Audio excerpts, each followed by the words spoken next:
Good morning. Thank you for joining me for another 5 good minutes with the Word. I'm Barry Bryson, and we're continuing our study of the Gospel of Matthew, and today we're in chapter 22. We're going to begin studying chapter 22. We're actually in this section that describes Jesus' week between the triumphal entry in Jerusalem and his arrest at the end of the week, and we've talked about how he has entered the city, cleansed the temple, and basically taken possession of it, and is confronted by the high priests and also their supporters in the Sanhedrin, and they're trying to discredit Jesus, remove him, get rid of him in some way. And this section begins, this longer section in verse 23 of chapter 21, with an unanswerable question, a question that they refuse to answer, and ends with a question at the end of chapter 22, which they cannot answer because they don't want to think about it, in verses 41 through 46. And in between, we have 3 parables and then 3 questions. And so we have this self-contained unit, really, that describes this confrontation. It's not unlike what we have in Mark chapters 2 and 3, where we have a self-contained unit that describes the confrontation between the Pharisees and Jesus at the beginning of his ministry, when they're feeling him out and wondering if they're going to support him or not, and ultimately end up rejecting him and plotting his demise, which is how this section ends as well. So anyway, we have these three parables, and we're reading the third one today. The first one was the parable of the 2 brothers, and it talks about what you say and what you do, and the difference between the two, and what you do being the meaningful thing. The second parable is quite obviously a description of what the Jewish leaders have done, the chief priests and the Pharisees have done over the course of the history of this nation. God planted this beautiful vineyard, gave them the custodianship of it, and all they did was take away from him everything they owed him. And then when he sent his representatives to treat them badly, and ultimately they were going to murder his own son, and they were going to receive judgment. It's interesting, when we talked about that yesterday, we saw how it compared to the encounter between Nathan the prophet and David. They pronounced their own judgment as David pronounced his own judgment. And then at that moment, they were told, it's about you. This is a story about you. And then we have this third, which is about not just what you say and do, or about accepting or rejecting, but about rejecting and also not valuing, feeling like you have and then not valuing what you have, because we have the added dimension of the person who shows up to the wedding banquet but not dressed for the wedding banquet. So we're going to read Matthew chapter 22, verses 1 through 14. Jesus answered and spoke to them again in parables, saying, "The kingdom of heaven may be compared to a king who gave a wedding feast for his son." Now the vision of the wedding feast is a common one throughout the Old Testament prophets to describe the Messianic age.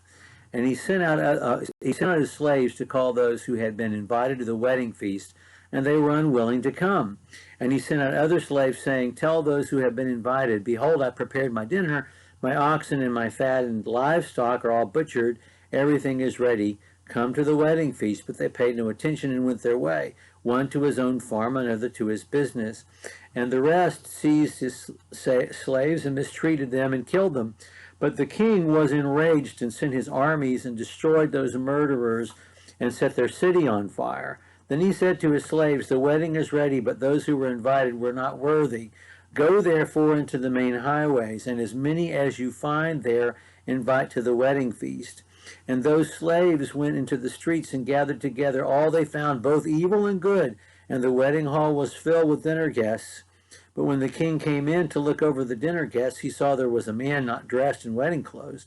And he said to him, "Friend, you did not come here did you come here without wedding clothes?" And he was speechless. And the king said to the servants, "Bind him hand and foot, cast him into outer darkness.